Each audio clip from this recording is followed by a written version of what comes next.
Cineplex এবং single স্ক্রিনে এই দরদ মুক্তি পেয়েছে। আপনারা সিনেমাটি উপভোগ করুন। আর আরেকটি আলটিমেট চক্রান্ত চলতেছে শাকিব খানের বিরুদ্ধে। সব সময় কিন্তু চক্রান্ত লেগেই থাকে। শাকিব খানকে দাবিয়ে রাখার জন্য একটি মহল সবসময় লেগে থাকে। বিভিন্নভাবে সিনেমার ক্ষতি করার জন্য, পাইরেসি করার জন্য তারা সিনেমা হলে যায় এই মোবাইল দিয়ে কিছু কিছু সংখ্যক কাটপিস করে এটাকে ফেসবুক ইউটিউবে ছাড়তেছে।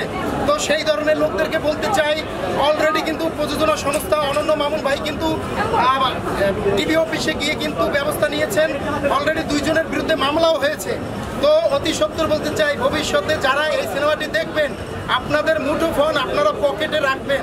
আপনারা যদি এই মুঠোফোন দিয়ে যদি রেকর্ড করে পাইরেসি করার চক্রান্ত করেন, আমরা শাকিব খান ভক্তরা কিন্তু মাঠে আছি। আমরা যদি কাউকে হাতে হাতে ধরতে পারি তার বিরুদ্ধে কিন্তু কঠোর অ্যাকশনে যাবে প্রযোজনা সংস্থা, ইভেন সাকিবিয়ানরা। অতএব সিনেমার যদি যারা ভালো চান, সিনেমা চলবে, মানুষ বিনোদন নিবে, আপনাদের উচিত হবে সিনেমার পাশে থাকা। সবশেষ বলতে চাই, বিভিন্ন ধরনের অনৈতিক কর্মকাণ্ড থেকে বেরিয়ে আসুন।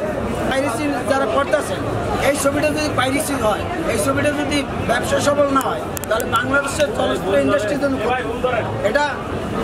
এটা বাংলাদেশের ইন্ডাস্ট্রির জন্য ক্ষতি। এটা আমাদের মানতে হবে যে মেগাস্টার যদি একটা ছবি সুপারহিট না দেয়, ব্যবসা সফল যদি না করতে পারে, তাহলে ইন্ডাস্ট্রির তালা চলবে। শাকিব খানের ছবি ইন্ডাস্ট্রিতে তালা চলবে। হল মালিকরা তাকিয়ে থাকে তীর্থের কাকের মতন যে মেগাস্টারের ছবি কখন আসবে। তারা 4 বছর ধরে তাকিয়েছিল যে কখন আসবে একটা ছবি। 4 বছর পর একটা ছবি পেয়েছে, তারা এখন একটু খুশি লাগতেছে যে ইচ্ছার একটা ছবি আসছে।